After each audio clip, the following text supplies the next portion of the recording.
Welcome back to another VOD review. For today's VOD review, we are going to look over Daytrade. Daytrade had an incredible day 2, setting, actually, I don't think it's a record, but 85 points in 6 games. Very, very impressive. So we're going to follow along their movements for the whole day and give you guys some insight onto the decisions they have to make in order to get 85 points. With our first game beginning, we have a Daytrade eluding Stelba and Kameshki, and they're coming into Mansion. They're going to set up a split in Mansion and wait for the zone to pop. This type of zone is very difficult because scouting the center is almost impossible. But when zone 2 pops, Daytrade begins to send some players out into the bowl, and they end up playing this bunker alongside this garage in Mansion. However, they are very smart and they take any opportunity given to them. Once this fight begins happening, they know that they are able to backfill this compound, and they start to position for that, and this has a good line up into the hill. So that is now their game plan. Zone pops, they know that they need to care their north as they have a team on their north bunker. They hold off a breach 4-0, very well played from them, and from here they know that their next set of plans is to push up this hill when given the opportunity. Belmoth goes out for an angle just to get some vision on what is happening. We have one of TE pressuring Daytrade, but as Daytrade here, the team above them leave, they head up to the hill and start playing their side of the zone. We now get some information on this convoy from Flash and Tigger, and they see that their side of the zone is now free, so they start moving in with an outward anchor, setting up a 2-1-1, which allows them to be quite flexible with their threats. In this case, DNF is their threat, so they send 3 people to deal with that while Belmoth pressures the east. From here, they now know that their play is into these yellows. It's very difficult to fight through here, but that is their only play. We have Belmoth pressuring the east, and this zone pops, and that basically gives them confirmation that their next play is to push these yellows in whichever way they see fit. So they probably have information that there's people at the Wizard Tower, and Flash is able to most likely see them run away, which gives them an opening to push the yellows. As we can see, Belmoth is holding off the east, as well as Tigger helping him on the east. Thanadol is getting nice and close to Bestia, and Bestia is quite split, but at some point they are going to have to consolidate and hold out Daytrade. After one knock, Mime ends up coming back to the east, and we're in a 4v4, but Daytrade is able to play nice and secure and play low and are able to get underneath this. So there's a nice ridge line and a hill line, which makes it very difficult for these yellows to peek into it, as the players can be playing quite close, and it's difficult to get on the roofs because west is a threat. So after we have this, we have an isolated fight on the yellows. We managed to clean up a few kills, as well as Ibiza in the blue helping Daytrade out a little bit. But at this point, we are now pinched between TE and Bestia, and eventually we go down in 6th place. We have Daytrade's Circle 1 set up in Game 2. I think this is a pretty good setup. They are the Quarry team, and they are controlling all of Quarry. Quarry is a high ground position which gives quite a lot of vision on compounds around, as well as access to some fighting lines. As zone pops, Daytrade is able to get information that this compound has regrouped to the west, and they immediately send their southern players to go take this, as these 2 northern players are holding a good amount of space, and the vision that this high ground warehouse sees is much more of a priority position than the southern one. So they will go take that compound and hold a 2-2 for the rest of Circle 2. Daytrade still holding their 2-2 split, and as Circle 3 pops, we can see that they also do not need to move, but it is becoming apparent that we are going to be using the same line that New Happy used, so we're going to be coming through this forest and fighting these ridges where T1 is. So they have a very straightforward game plan here, and all they're going to do is simply hold their edge and make sure no one is around. We have Belmoth extending out to try and look for some kills, but ultimately Daytrade is sitting tight and waiting for the zone to shift. As we have the zone shifting, we now know that we have a straightforward line, and this is our game plan, and we are going to slowly start shifting into this game plan. As we start moving closer to the zone closing, we have a solo of Daytrade stay up on the high ground for as long as possible, as well as 2 of Daytrade securing their position, as well as Flash coming in at the last minute. So we are setting up a nice little 3-1. In this case, Tigger's role is to just keep an eye on Bestia and see if there's any opportunities on the southwest, but there is none, so we're going to be playing our normal line into T1 here. Tigger manages to get a knock onto DraftKings, so they now have information that Bestia is their southwest team. They have a line into zone, as zone still has the hill in, so they come back and regroup, strengthen their position, and now they simply have to get ready for Bestia to push. Bestia do have good angles on this push, so it's not exactly the easiest to defend. One of Day does end up getting knocked here, and they attempt to go res, but Bestia, using this timing, sends two people nice and close, and we do end up losing two of our teammates in this engagement, but we do end up getting two of Bestia knocked as well. So from here, Belmoth and Thunadol are last two remaining for the squad, and Belmoth does get an entry knock onto Type, as well as getting traded by, pretty sure it's Raining, so getting traded by Raining. Thunadol flushes the kill, and Belmoth bleeds out or is stolen, and now Thunadol is the last player remaining, and he eventually goes down to Twisted from the back. But despite coming in 8th, they were able to accumulate a decent amount of points here. So Thunadol with 4 kills, a 7 kill 8th is pretty good. So they have their next Tego game in which they have center of C1 from their loot spot, so they do not need to do anything for a good amount of time, and they manage to regroup on the north side of their city while holding Belmoth in one of the southern buildings. This gives them a good off angle for any teams trying to push them. So they simply hold their city and track the teams around them. They pressure VP to go back east, and this next zone gives them a clear indication onto what their game plan is going to be. As we recall, in competitive games, water is shifted out. So if we look at our C3 to 4, we are most likely going to have a shift that is south, and they should have a good fighting line for a lot of these shifts. The only really bad ones are over here, and even then, they still can fight up onto this hill. So Daytrade now know that all they have to do is kill everyone behind them before they start moving into the zone. With zone popping, Belmoth understands that he and Tigger have to watch the outside while Thunadol and Flash protect their position. We managed to get a kill on Aches left, which gives us information that Pero is in the city with us. So now our primary job is to make sure VP goes away from us, as well as making sure no one rats us from the blue, which is done very well. Very disciplined from Daytrade here, permanently watching the blue. They end up getting another pick on Pero, and from here, once Pero is wiped now, they have a clear understanding of what they need to do. As you can see, they set up a 3-1 with the intention of killing Bestia in front of them, and they are able to do that by pushing after getting an entry pick. So we have two people spreading to an off angle with two other players moving. And from here, we can set up our fight onto VP with a spread of angles, making our hold more advantageous. With their back clear now, Daytrade is fully prepared for the VP fight, and they end up killing all three of VP and lose one player, which honestly is not that bad this late into the game.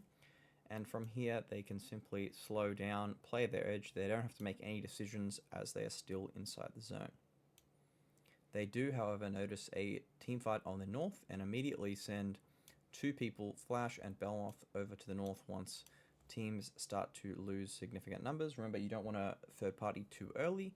You want to make sure teams are deep into their fight and not going to focus you. So Daytrade managed to get some space, managed to pick up a kill or two, and now they have a huge amount of space in this endgame as they have two people to their north as well as this hillside. So when we look at this final zone, they do control a good chunk of it and are going to be able to pinch this team or at least clean up a few more kills. A crossfire from Belmoth and Tigger managed to pick two of Divine off, getting another 2 kills here. And from here, they are simply pressuring the teams and confirming their flushes, making sure they get their points on the board. A big team fight breaking out to the west, more third partying with DMRs. And now that they have information that their hill is clear, they're going to try and kill this shack. And they do so quite cleanly here, killing both of TKL. From here, they are no longer in the zone, and they are going to play into the shack. One of Daytrade wraps south and does get ratted, which may have been, may have thrown them the game. But on this final shift, having a third player might have been useful, but ultimately they have no cover, so they go out.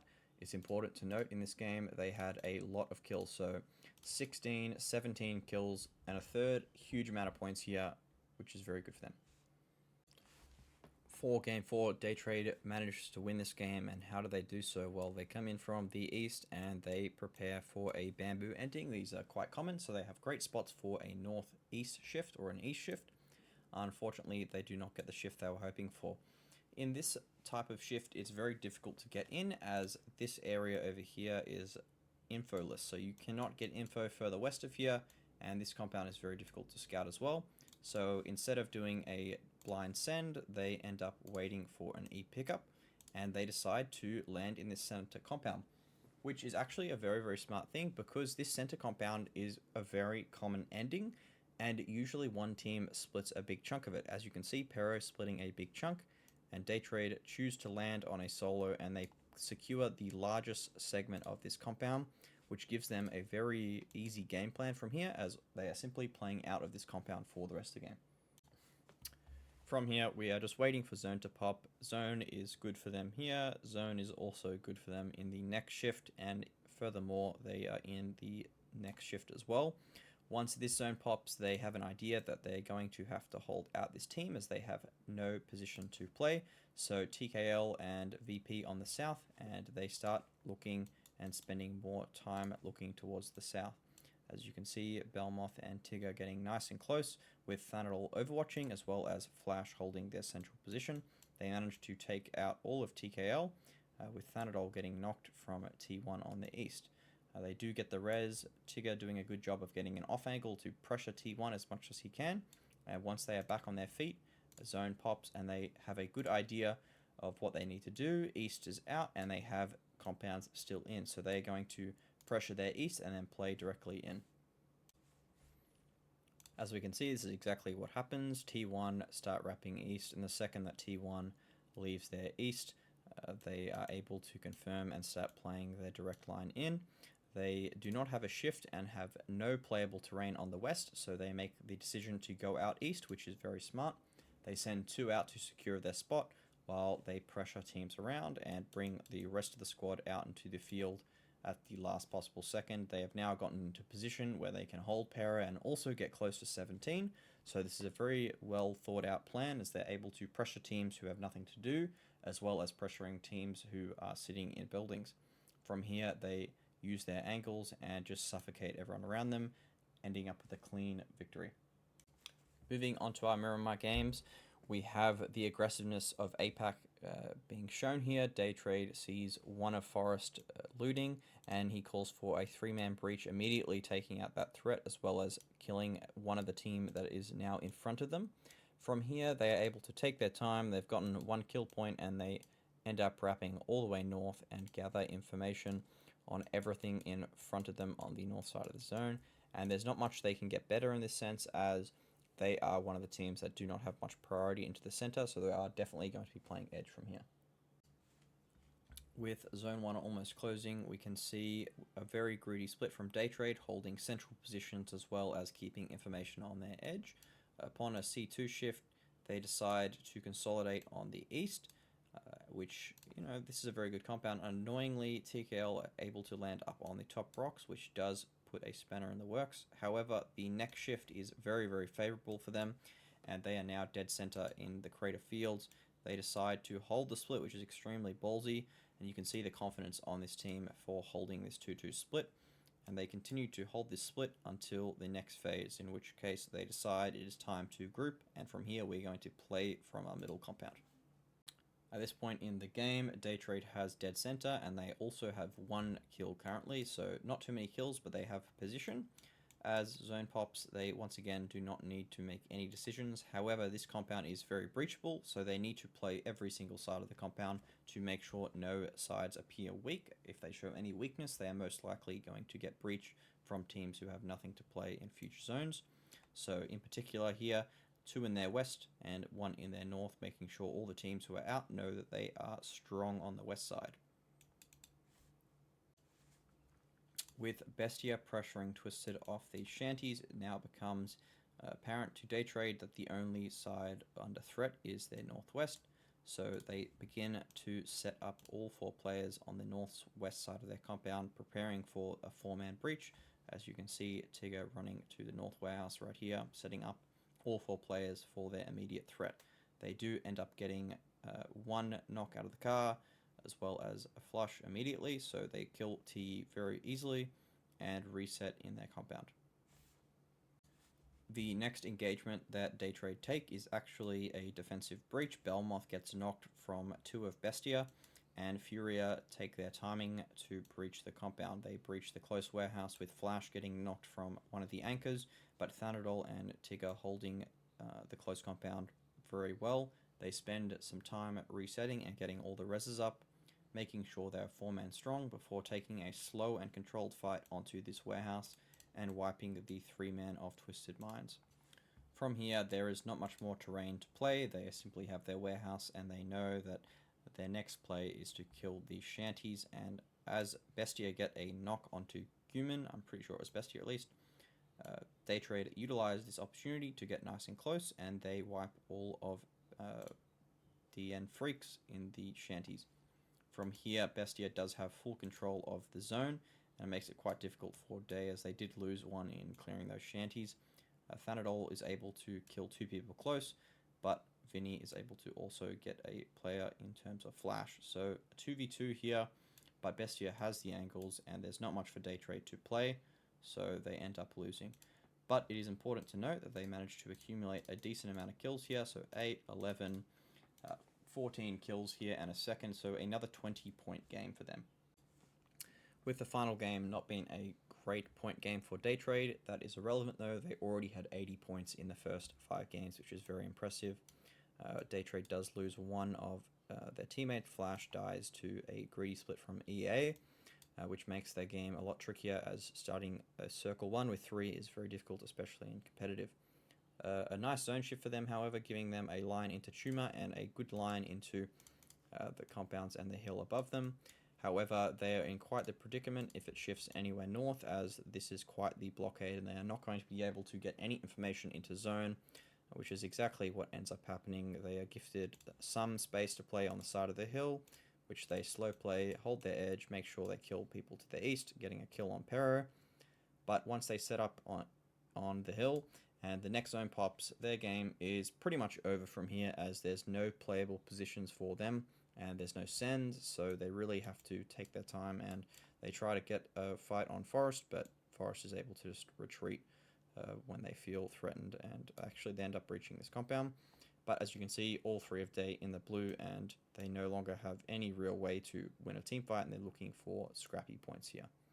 They end up going out with 2 points in this final game. Despite ending the day with a 2-point game, Daytrade manages to pull through with its consistent kill points: 9, 7, 17, 12, 14. So over 5 games, they managed to accumulate 83 points, which is incredibly impressive. I'm really looking forward to seeing if they can continue this performance in the grand finals.